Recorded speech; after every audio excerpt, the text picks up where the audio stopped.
gracias, señor presidente del Ateneo de Cádiz, querido amigo Ignacio. Muchas gracias, Moncho, vicepresidente, me parece, del Ateneo, por tu presentación amable y amistosa, que prueba de la amistad que nos une. A la Junta Directiva del Ateneo y a todos vosotros, queridos amigos, que estáis aquí presentes esta noche. Estamos llenos de complejos. Estamos llenos de complejos en Cádiz porque nos creemos que no somos nada, que no somos capaces de, o somos capaces de muy pocas cosas, no sabemos sacarle partido a lo nuestro, y esto, sin chauvinismo ninguno, nos perjudica enormemente. La historia puede ayudarnos de alguna forma a tener un sano orgullo de lo que ha sido nuestra ciudad y a proyectarnos hacia el futuro, precisamente, como dije en ese artículo, tomando en consideración y como base, digamos, lo que Cádiz representó en la historia de España, en la historia de Europa, en la historia de América y en la historia mundial en general.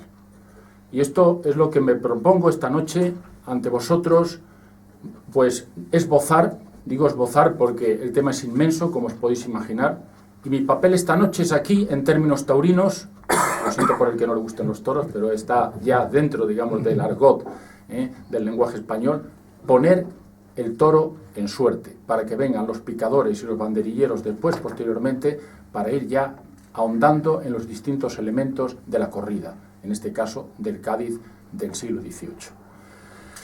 Bien, eso se prueba de alguna manera en el interés que suscita Cádiz allende nuestras fronteras e incluso aquí en España. Me voy a remitir a dos casos muy concretos. Ayer tuve yo una entrevista larga en la Real Academia Hispanoamericana, en el edificio que generosamente nos cedió el Ayuntamiento en su día del Centro de Cultura Reina Sofía, antigua, como sabéis, gobierno militar. Tuve allí una entrevista larga, ya digo, para un rodaje de una película que se está haciendo sobre Cádiz en el día de hoy, pero que quiere recoger un poco las huellas del pasado de Cádiz, de qué manera están presentes en el Cádiz de hoy. Antes estuve también dando vueltas por Cádiz, subiendo y bajando azoteas, con un programa de la televisión francesa 5, o sea, es un programa cultural que tiene la televisión francesa, se llama Thalassa, no sé si lo habéis oído, es el término griego, digamos, con el que se refieren los griegos antiguos al mar. En este programa Thalassa es un programa muy prestigioso y lo consagró precisamente a Cádiz, y a Cádiz en el siglo XVIII, el Cádiz de la Edad Moderna. Y anteriormente, el tercero y último que voy a referir, estuve en el Castillo de Santa Catalina, eso fue en verano, un día de levante terrible, que casi se volaban aquello las cámaras, le faltaba poco, donde estuvimos rodando otro programa para la televisión francesa, no me acuerdo ahora qué emisora fue, me mandó luego el vídeo, lo estuve viendo, pero no recuerdo exactamente, donde hacía un programa especial dedicado a Cádiz. Bueno, ¿qué significa esto? Significa que yo cuando salgo al exterior, cuando salgo al extranjero, puedo llevar el nombre de Cádiz con orgullo y con interés por parte de aquellos que lo escuchan.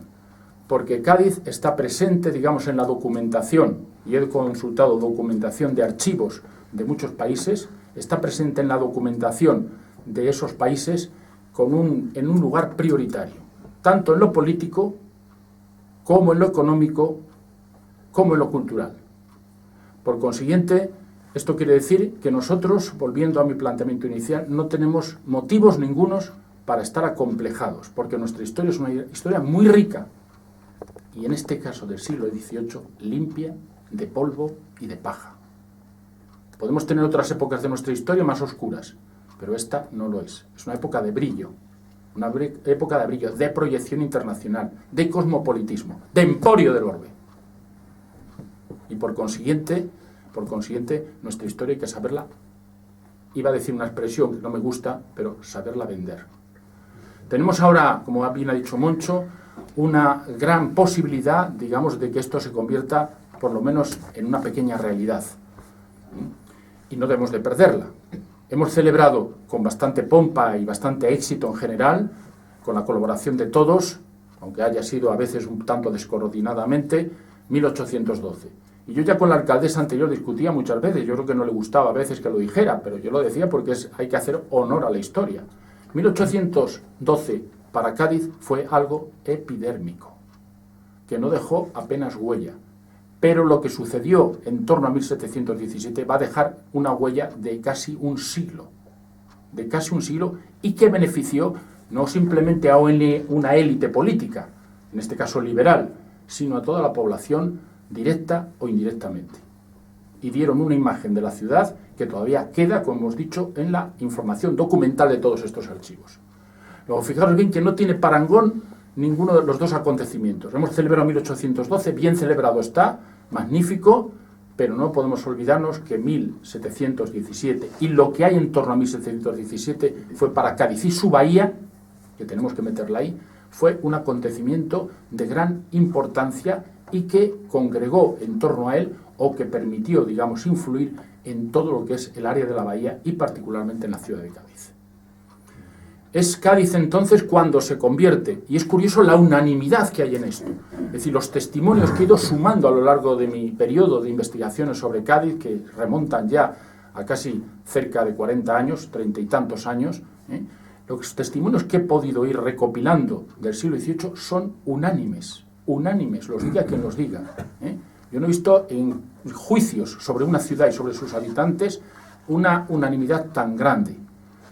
De que Cádiz en el siglo XVIII es una ciudad, es un emporio, de que Cádiz en el siglo XVIII es una ciudad única y que tiene una importancia enorme en el campo económico y en el campo económico fundamentalmente y particularmente comercial. Solamente selecciono tres testimonios de los muchos que podía seleccionar. Burgoyne, muy conocido por todos ustedes, por todos vosotros, habla de Cádiz y dice, es la cita de las riquezas de los dos mundos, es decir, de Europa y de América. Es esta posición de puente entre los dos mundos, y cito textualmente, lo que hace de ella centro de todo el comercio.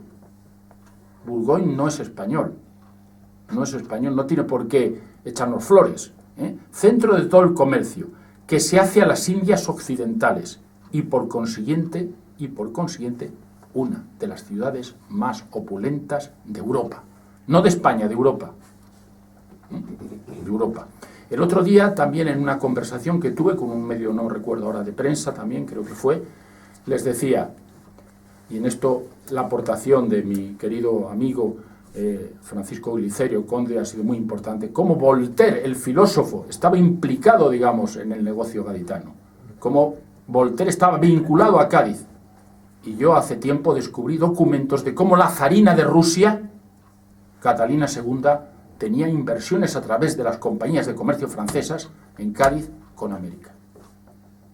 Esto nos prueba dos elementos muy distintos, dos territorios muy diferentes, pero todos unidos por el vínculo de que Cádiz atraía una población española y exterior muy importante, y sobre todo atraía, como vamos a ver luego después, negocio, dinero, en definitiva. El segundo testimonio es de un gaditano, de una persona próxima a nosotros, Francisco Manuel de Herrera, que le llama, aquí ya puede ser un poco parte interesada, pero no le falta acierto, el comercio mayor del universo al que realiza Cádiz en el siglo XVIII. Estamos a principios del siglo XVIII, por los años alrededor del traslado de la Casa de la Contratación y del Consulado de Indias. No nos olvidemos que se está insistiendo mucho en el Casa de Contratación, el Consulado de las Indias, que agrupa a los comerciantes más poderosos españoles con América. No nos olvidemos que es un tribunal de comercio a la vez, ya lo pondría de manifiesto, me imagino, Jesús Maeso el otro día, un tribunal de comercio, que es también el que entiende los pleitos, por lo tanto, entre los comerciantes, que es el que controla en cierta manera, en detrimento cada vez mayor de la Casa de la Contratación durante el siglo XVIII, el comercio con las Indias, y que es el que articula toda esa presencia española o de los extranjeros a través de ellos con América. Pues estamos hablando de una institución muy importante y no debemos de olvidarnos de ella, el Consulado de Indias, que pasa junto con la Casa de la Contratación. Tercer y último testimonio, el más antiguo de todos, el que ya ha citado mi amigo Moncho, de Fray Jerónimo de la Concepción, que lo vio también con claridad. Y estamos a la altura, cuando él lo dice, de 1600 a finales del siglo XVIII. Todavía no se ha producido el traslado, pero ya esto es el preludio, esto es el prólogo a lo que va a venir. Ya lo está viendo él de alguna forma reflejado. Y además nos da un dato nuevo, y es cómo depende la sociedad gaditana, cómo dependen los habitantes de Cádiz del emporio del orbe gaditano, es decir, del comercio de las Indias. Dice lo siguiente: la correlación existente, no teniendo Cádiz más fincas, habla un poco en términos barrocos, no teniendo Cádiz más fincas que la enta población de sus casas, no tiene más que casas, de ahí la inversión inmobiliaria que tienen casi todos los comerciantes. En Cádiz ya sabéis que hay una tradición grande de inversión en inmuebles. Es algo que llega hasta nuestros días. ¿Por qué? Porque no hay tierras. La gente que tiene dinero, ¿en qué invierte? Pues invierte fundamentalmente en inmuebles, que luego alquila, que luego vende o lo que sea. Esto ya es una cosa, digamos, crónica en la ciudad de Cádiz. Pues bien, dicen, no teniendo Cádiz más fincas que la enta población de sus casas, los que las habitan las casas, o son oficiales, o mercaderes, o navegantes. Faltando el comercio, el oficial se refiere al artesano, saben que estaba dividido los gremios en maestros, oficiales, aprendices, oficiales, por lo tanto, faltando el comercio, el oficial no tendrá quien le pague su jornal. No tendrá quien le pague su jornal. El mercader ha de buscar dónde emplear sus mercaderías y el navegante ha de seguir a sus encomenderos, con que queda la plaza expuesta a despoblarse si no hay comercio. Y fijaros bien que en la historia de Cádiz se cumple a la perfección lo que Fray Jerónimo de la Concepción anuncia. Cuando el comercio se debilita en Cádiz y no da el salto a la industrialización, viene el momento del bache de Cádiz que se prolonga hasta nuestros días, con momentos evidentemente mucho mejores, otros peores, pero digamos que hay una línea común en que cuando el comercio empieza a fallar, empiezan a fallar también el resto de las actividades y por consecuencia repercute negativamente sobre la población de Cádiz. Hay el reto del salto a la industria, que ya no voy a abordar aquí, que es muy importante, el momento cuando la revolución industrial a finales del 18 se pone en marcha, si Cádiz es capaz de dar ese salto hacia la industria o hacia otras actividades que complementen o que sustituyan, digamos, cuando Cádiz deja de ser ya el emporio del orbe. Pero eso es otro tema, que habrá que desarrollar en otro momento. Bien, por lo tanto, si miramos el siglo XVIII, nos encontramos, ya hemos dicho, desde 1717, oficialmente desde mayo de 1717, y tienen que converger la mayor parte, digamos, el cenit de los actos que se conmemoren el año que viene, si Dios quiere, en 1717, mayo. Bueno, pues en mayo es cuando se publica ese decreto, y bien, a partir de mayo se produce, digamos, lo que se denomina el gran impulso al comercio y a la vida de Cádiz en general. Impulso que va a ser demográfico, que va a ser social, que va a ser cultural, que va a abarcar todos los ámbitos, digamos, de la vida, en todos los ámbitos de la vida, hasta el religioso incluso, porque buena parte, si os fijáis, de las iglesias de Cádiz, cuando realmente se amueblan, se llenan de obras de arte importantes, va a ser y se transforman en cierta medida, es en el siglo XVIII. ¿Por qué? Porque corre el dinero, porque fluye el dinero, porque se invierte, porque antes los ricos, en vez de gastárselo en yates, solamente se lo gastaban también en inversiones en iglesias, en capillas y en estas cosas, que van enriqueciendo las iglesias. Bueno, pues tenemos, por lo tanto, a partir de ese momento, un crecimiento del comercio que está calculado, que ha sido ya calculado por los historiadores. Hay un pequeño bache a comienzo de siglo por la guerra de sucesión al trono español, a comienzo del siglo XVIII. Un bache como motivo de la guerra de sucesión al trono español entre la Casa de Austria y la Casa de Borbón, triunfante. Cádiz se coloca en el bando de los ganadores, que es la Casa de Borbón. Y luego de esa colocación en el bando de los vencedores va a obtener los frutos, digamos, de haberse situado en la posición, entre comillas, correcta, porque no quiere decir que los austrias fueran un desastre ni que fueron dos casas que litigaron entre sí y una de ellas ganó a la otra. Y la Casa de Borbón se instauró a partir de esos momentos en España hasta nuestros días, que como sabemos el rey actual es un rey de la Casa de Borbón. Pues bien, como estaba diciendo, hubo un pequeño bache. En 1702 un intento de ataque a la bahía, incluso a Cádiz, que se frustra, y como sabéis, dentro de la guerra de sucesión, y ahí se va a provocar, pues eso, una crisis, incluso una pequeña crisis demográfica, etcétera. Pero a partir de 1709 y hasta aproximadamente los años centrales del siglo XVIII vamos a contemplar ya un crecimiento del comercio, digamos, moderado. Y luego, entre 1750 hasta los años 80 del siglo XVIII, un crecimiento, digamos, imparable del comercio de Indias. Del registrado, porque una de las características crónicas del comercio gaditano es que va a ir acompañado, como todo gran comercio, por el contrabando. Por ejemplo, en los negocios de los seguros, las compañías de seguros. Es decir, ¿qué alternativa tenemos a la pérdida, a lo que se está produciendo? Las compañías de seguro, hay más riesgo en el mar, podemos crear estas compañías y ser nosotros. Otra, Otra alternativa, ir nosotros a buscar los productos a las fábricas directamente sin intermediarios, para que nos salgan más baratas y no tengamos que pagar el peaje, digamos, del intermediario. Pero hoy, queridos amigos, como tenemos tan mala pata en la historia, una vez porque nos autodestruimos nosotros, como sucede en cierta manera hoy día, y otras veces porque nos destruyen, nos coge mal momento, cuando empiezan estas iniciativas resulta que es lo que ocurre. Pues ocurre que en esos momentos lo que está sucediendo es que está España, viene el bloqueo de los ingleses durante los años 90, finales de los años 90, la invasión de los franceses a continuación, que bloquean la ciudad y destrozan buena parte de lo creado en tipo de industria, etcétera, y luego la emancipación colonial. ¿Quién soporta esto?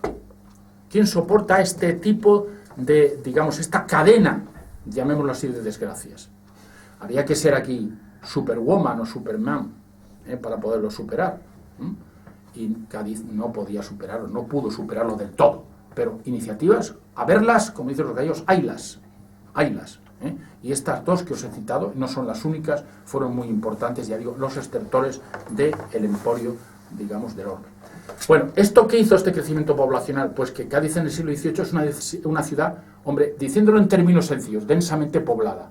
Dicho en otros términos, superpoblada, excesivamente poblada, que es uno de los problemas que seguimos teniendo en Cádiz.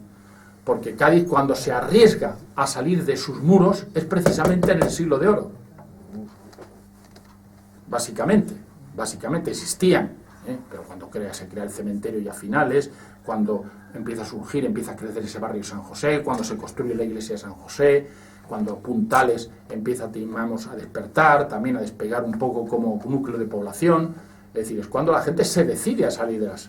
Hombre, entre otras cosas porque empieza a ver que ya las estructuras de murallamiento pues ya muchas veces no son suficientes para la protección, pero además porque se animan a combatir el levante y el poniente y el norte y el sur y todos estos vientos que tenemos en Cádiz habitualmente y las arenas que movilizan.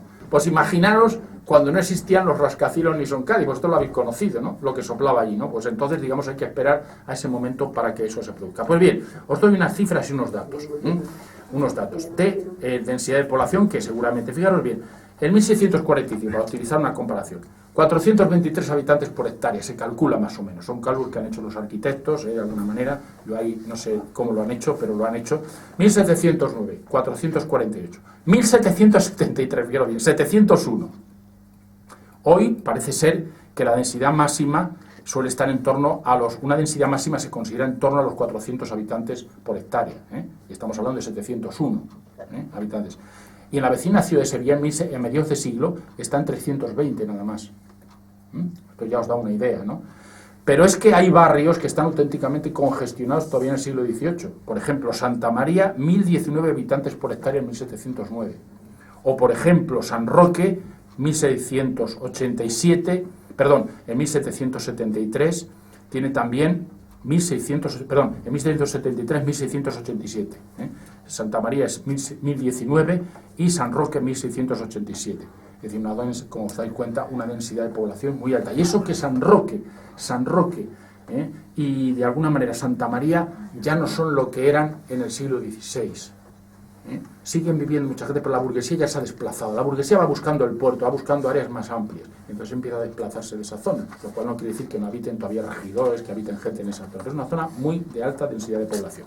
Bien, por lo tanto, esa va a ser una característica. Y la última que os voy a decir, para no cansaros, porque ya si empezáis a moveros en el asiento y eso, por el cansancio, pues hay que tener que ir a acabar. La última cuestión que os voy a decir. Esto hace de Cádiz una ciudad única en el siglo XVIII, por su estructura social, su estructura profesional. Ya sabéis que las tasas, los porcentajes de población terciaria en Cádiz son incomparables con los de cualquier otra ciudad española, metiendo en ella Barcelona o metiendo las ciudades industriales que os podéis imaginar. La agricultura y la ganadería insignificantes prácticamente, y eso es una constante en la historia de Cádiz y particularmente en el siglo XVIII, una constante, fundamentalmente. Pero no solamente eso, porque podemos decir, bueno, el que haya una población alta, mirad, lo importante es lo otro. ¿Cuáles son las utilidades que proporcionan un sector y otro? Eso es lo importante. Bueno, ¿y aquí qué nos encontramos? Pues evidente que un porcentaje altísimo, altísimo de las utilidades que se obtienen en la ciudad proceden del sector terciario, proceden del sector terciario. Y dentro del sector terciario, pues ahí no solamente comerciantes que van a las Indias, sino todo ese pequeño comercio que es tan desconocido todavía, pero que va a tener un papel muy importante en conexión con los grandes comerciantes. Les surten las tiendas, los grandes comerciantes también, parte de las mercancías se quedan aquí, esos tejidos de moda, etcétera, se quedan aquí en nuestras tiendas y por lo tanto son surtidos por estos grandes comerciantes, de alguna forma, y todo ese... Hombre, el sector servicios es importantísimo en Cádiz. Todas las casas de la burguesía mercantil dan trabajo a un servicio doméstico, un servicio muy importante, y también a personas especializadas en la ayuda a las casas de comercio. Por ejemplo, los contadores, por ejemplo, los que llevan los libros de cuentas. Por ejemplo, es muy apreciado en el siglo XVIII los conocedores de la ¿cómo se llama esto?, de la contabilidad por partida doble, porque no es todavía demasiado frecuente en el siglo XVIII, curiosamente. Entonces son muy cotizados. Y luego tenemos los cocineros, los lacayos, los criados, los domésticos, los recaderos, etcétera, etcétera. Hay un sector privilegiado dentro de ese servicio doméstico, que son los cocineros. Son muy valorados los franceses en el siglo XVIII, los italianos y los gallegos, que ya nos demuestran cómo hay una diferencia todavía que casi llega hasta nuestros días en cuanto a las cocinas, ¿no?, extranjeras, como todavía... Yo tengo ahora una hija por ahí, por Inglaterra. ¡Qué comidas! Madre mía. ¡Qué comidas! Entonces, vamos, nosotros somos una auténtica potencia culinaria con respecto... Uy, son las 9:15, tengo que terminar. Bien, entonces, termino ya. Funciones que Cádiz cumple en el siglo XVIII, el siglo de las luces, el siglo, digamos, como he dicho, del emporio del oro. Primera, ciudad terciaria, ya lo hemos dicho, fundamental para que funcione todo. Ciudad dentro de ciudad terciaria, ciudad de comerciantes. Atención, eso lleva como consecuencia ciudad débil en nobleza, de nobles, pocos nobles, no es una ciudad de nobles. Hombre, no tiene nada más que comparar la arquitectura jerezana, no digamos de cualquier pueblo de Sevilla, con la arquitectura de Cádiz. Los componentes marítimos que aparecen muchas veces sellando las casas en Cádiz.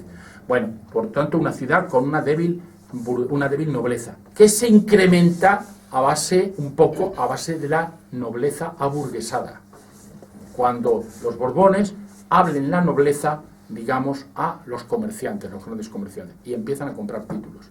Y entonces nos vamos a encontrar con una nobleza de nuevo cuño, advenediza, que no tiene nada que ver con la nobleza terrateniente, la nobleza de tierras, etcétera, que existe en el interior de Andalucía, que es otra de las grandes características. ¿Cuántos escudos nobiliarios veis por las casas, en los dinteles de las casas gaditanas? Se pueden contar con los dedos de las manos, seguramente no sobren dedos, escudo nobiliario. Haylos, pero compararlo con Sevilla, por ejemplo, o compararlo con Carmona o con Osuna proporcionalmente. Luego, ciudad, digamos, de débil nobleza. Ciudad entrepôt, almacén, que condiciona todo el urbanismo de la ciudad. ¿Dónde se ven estos almacenes? Pues se ven en las casas. Por eso la casa puerta gaditana es tan amplia. Dice que pinta una calle. Siempre me llamaba la atención esto. ¿Por qué tiene esa casa? Por eso lo explicarán mejor los arquitectos. Pero, porque abajo están los almacenes y las accesorías. ¿Por qué hay tanta accesoría acá? Esas bóvedas de cañón que todavía que ya quedan muy pocas para depósito de mercancías. ¿Habéis visto esas? En las mismas murallas, cuando pasáis a Puerta de Tierra, veis esos, digamos, cañones, esas bóvedas de cañón de medio punto, que sirven de almacenes, ¿no? Y que dan al Ayuntamiento de Cádiz una fuente de ingresos por el alquiler de esos almacenes. Se almacena en 3 sitios, ya lo he dicho antes: barcos, almacenes del Ayuntamiento, sobre todo en la muralla. Qué pena que desapareciera la muralla no sé si esto los arquitectos lo podrán aclarar. ¿Dónde están las puertas la puerta de Sevilla con toda su ornamentación y la puerta del mar? ¿Dónde están los trozos de mármoles y todo eso que había allí? ¿Dónde se han ido a parar?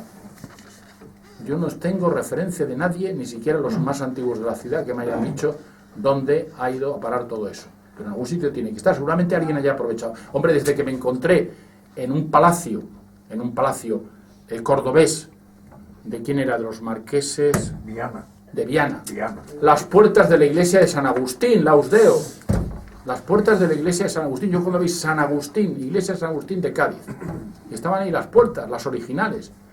Las de ahora empalidecen, no solamente porque son más nuevas, sino también porque están las pobres blancas, como la leche. A ver esa cofradía de dentro, si echa una manita ahí, lo pinta aquello, lo que sea, por lo menos, ¿no? Esa cofradía tan buena que tiene allí la ciudad. Bueno, Entrepó almacén, las casas, los almacenes, los barcos, los almacenes fuera de la ciudad, llegan hasta la isla de León, llegan hasta Chiclana algunos de ellos, almacenes también. Cádiz, mercado de dinero. Fijaros bien, y leo este texto francés muy rápidamente, 1770. Los negociantes españoles que viajan a las Indias se ven forzados a comprar de los extranjeros las mercancías de las manufacturas de su país. No siempre tienen dinero necesario para pagarlos al contado, las compran a plazos o a pagar al regreso con el producto de dichas mercancías. Y cuando el dinero les falta para pagar los gastos y derechos de embarque, los extranjeros se los suministran y ellos se obligan a devolvérselos una vez que hayan vendido sus mercancías. Y por último, no nos olvidemos, Cádiz, bastión militar. Una ciudad con una red de fortificación en su sistema de fortalezas como el que tiene Cádiz, y lo que ha perdido, irrecuperable ya, le hacen una ciudad única. Hay muchas ciudades fortificadas del siglo XVIII, del siglo XVII, pues las fortificaciones empiezan pero Cádiz se hubiera conservado su recinto amurallado, que le queda todavía mucho y que merece la pena ser conservado. Está muy deteriorado en buena parte este sistema, pero ya ha perdido cosas irrecuperables. Todo lo que es el frente del puerto, todo lo que son buena parte de las puertas de tierra, que fijaros bien eso para hoy día turísticamente lo que sería ese sistema de baluartes, de rebellines, de minas, de contraminas, se hubiera conservado, que era prodigioso, era enorme, no basta ver la magnífica maqueta que tenemos, única también, porque todas las maquetas que yo conozco, debe de haber algunas, no de época, pero son posteriores, es decir, maquetas hechas en el siglo XX, algo reproduciendo lo que era la ciudad en el siglo XVIII, pero la nuestra no, la nuestra es del XVIII. ¿Y qué maqueta? Qué pedazo de maqueta. Muchas gracias.